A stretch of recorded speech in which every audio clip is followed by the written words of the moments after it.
नमस्कार, L I speaker channel पर आपका स्वागत है। मैं हूं आपका एल आई, आपका दोस्त आर स्पीकर। मैं लाया हूं आपके लिए यह हिंदी किताब स्त्री, जिसके रचनाकार हैं आचार्य प्रशांत। तो हम जानेंगे इसके अगले अध्याय के बारे में, जो है स्त्रियों के लिए कमाना जरूरी क्यों। कमाना तो हर कोई चाहता है, लेकिन स्त्रियों के लिए आज के ज़माने में कमाना इतना ज़रूरी क्यों है, जानेंगे इस पर आचार्य जी के विचारों को। तो शुरू करें। इससे पहले आपके पास हेडफोन या ब्लूटूथ डिवाइस है तो आप उसका यूज कर सकती हैं। तो चलिए शुरू करते हैं। एक प्रश्नकर्ता बोलती हैं, आचार्य जी स्त्रियों के लिए कमाना जरूरी क्यों है। आचार्य प्रशांत बोलते हैं, स्त्रियों के लिए तो बहुत बहुत बहुत जरूरी है अपने पाँव पर खड़ा होना, हर चीज़ से समझौता कर लेना, कमाने से मत करना।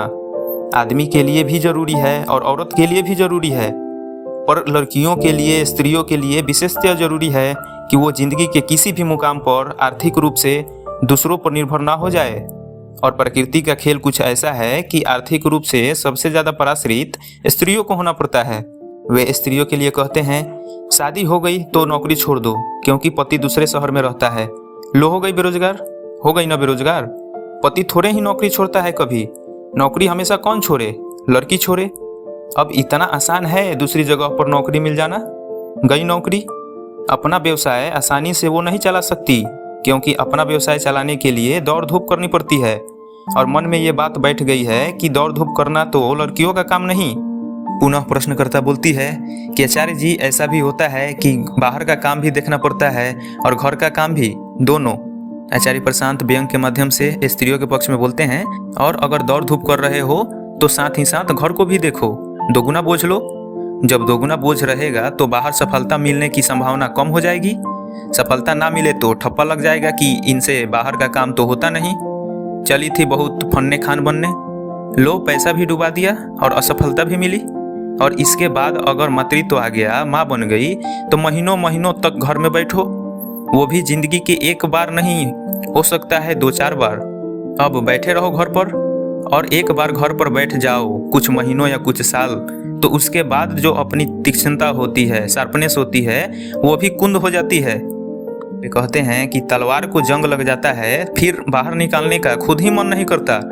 एक बार तुम्हारा गृहिणी बनने में मन लग गया, उसके बाद तुम चाहोगे ही नहीं कि मैं बाहर निकलूं, और अपना आराम से घर में गृहिणी बनकर, पराश्रित बनकर पड़ी रहोगी।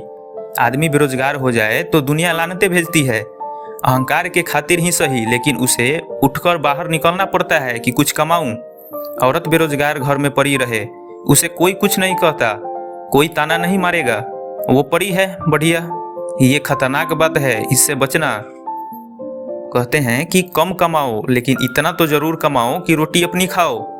कोई हो घर में तुम्हारा, पिता हो, पति हो, वो हो सकता है 1 लाख कमाता हो या 5 लाख कमाता हो, उससे तुलना मत करो अपनी। अगर तुम बहुत नहीं कमा रही तो 10 ही हजार कमाओ, पर इतना तो रहे ना कि मुंह में जो टुकड़ा जा रहा है वो अपना है। ये मत कह देना कि पति जब 1 लाख कमाता है तो मुझे कमाने की क्या जरूरत है। और इस तरह की बातें अक्सर प्रेम के नाम पर चल जाती है कि प्रिय प्रिय मैं कमा रहा हूँ तो तुम्हें क्या जरूरत है। वे आगे व्यंग के माध्यम से कहते हैं, जब हम कमा ही रहे हैं तो तुम्हें क्या जरूरत है बेगम, घर में रानी बनकर बैठो। अरे तब तो अच्छा लगता है ना सुनने में, हुजूर बोल रहे हैं कि घर में रानी बनकर बैठो। और तब तो लगता है कि पुरुष इतने प्रेम से आग्रह कर रहा है कि घर में ही बैठो और हम कमाने निकल जाएं, तो इस बेचारे का तो दिल टूट जाएगा। तो इसका दिल रखने के लिए हम घर में बैठ जाते हैं, और 11 साल, 2 साल, 4 साल बाद पता चलता है कि खेल तो दूसरा ही था। आचार्य जी कहते हैं, बाहर निकलो, ढूंढो। शुरू करने के लिए कोई काम छोटा नहीं होता, तुलना मत करना। फिर कह रहा हूँ कि तुम मत कहना कि पति इतनी बड़ी नौकरी करते हैं तो मैं छोटी नौकरी कैसे कर लूँ। बात तुलना की नहीं है, बात आत्मनिर्भरता की है। तुम 5,000, 10,000 जितना न्यूनतम कमा सकती हो कमाओ, उतना ही से शुरू करो, बाद में बढ़ता रहेगा। अभी शुरुआत तो करो। और किसी को बेरोजगार रखने का ये बड़ा अच्छा तरीका है कि हाँ कर लेना नौकरी, जब कम से कम 50,000 वाली मिल जाए तो कर लेना। वे एक विस्मयादी वाक्य बोलते हैं, नौ मन में तेल होगा, न राधा नाचेगी, न तुम्हें 50,000 वाली नौकरी मिलेगी और न करने की नौबत आएगी। ऐसे नहीं, बाहर निकलो, पूरा व्यक्तित्व बदल जाएगा। घर में घुसे घुसे व्यक्ति कुंठित हो जाता है, समझ रहे हो।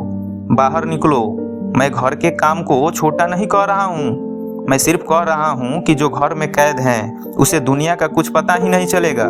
उस काम का प्रकार कुछ ऐसा होता है कि तुम्हारे विकास में बाधा बनता है और वही काम तुम निरंतर करते रहते हो। दुनिया में बाहर निकलते हो तो विकास की 50 संभावनाएं होती है। वे कहते हैं घर में अपनी माओ को तो देखा होगा, वो आज से 40 साल पहले भी रोटी ही बनाती थी और आज भी रोटी ही बनाती है। बाहर निकलते हो तो प्रोन्नति मिलती है, प्रमोशन मिलता है, लेकिन घर में रहने से गृहिणी का कोई प्रमोशन होता है क्या? काम में कोई बुराई नहीं है, पर काम में विकास भी तो हो। वो पहले भी दाल बनाती थी और आज भी दाल ही बनाती है। फिर उसने क्या सीखा? उसकी तरक्की कहाँ हुई? और घर में घुसे घुसे दुनिया से ऐसे कट जाती है कि उसे कोई खबर ही नहीं रहती। हम बार बार कहते हैं कि तथ्य सत्य का द्वार होता है, उसे तथ्यों का ही नहीं पता चलता। जब तक तुम दुनिया में निकल नहीं रहे हो, सड़कों की धूल नहीं फाँक रहे, बाजारों से रूबरू नहीं हो रहे, तुम्हें क्या पता चलेगा? घर का काम भी करो। मैं पुरुषों से भी कहता हूँ घर का काम भी करो और स्त्रियों से भी कहता हूँ घर का भी काम करो। पर अगर तुम ऐसे हो कि घर का काम ही कर रहे हो तो तुम्हारा विकास बाधित हो जाएगा।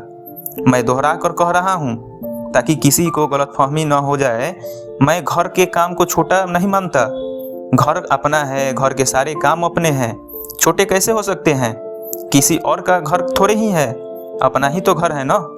तो उनको मैं छोटा नहीं कह रहा हूँ, पर घर के काम की सीमाओं को समझना आवश्यक है। कमाओ, बाहर निकलो और कमाओ। तो इस चर्चा को यहीं विराम देते हैं। इस अध्याय के माध्यम से हमने जाना कि स्त्रियों के लिए कमाना क्यों जरूरी है। अगर ये अध्याय, ये बुक समरी आपको अच्छी लगी तो लाइक कर सकते हैं, चैनल को सब्सक्राइब कर सकते हैं और अपने चाहने वालों के पास शेयर भी कर सकते हैं। तो मैं फिर आऊँगा अगले टॉपिक के साथ। तब तक के लिए धन्यवाद।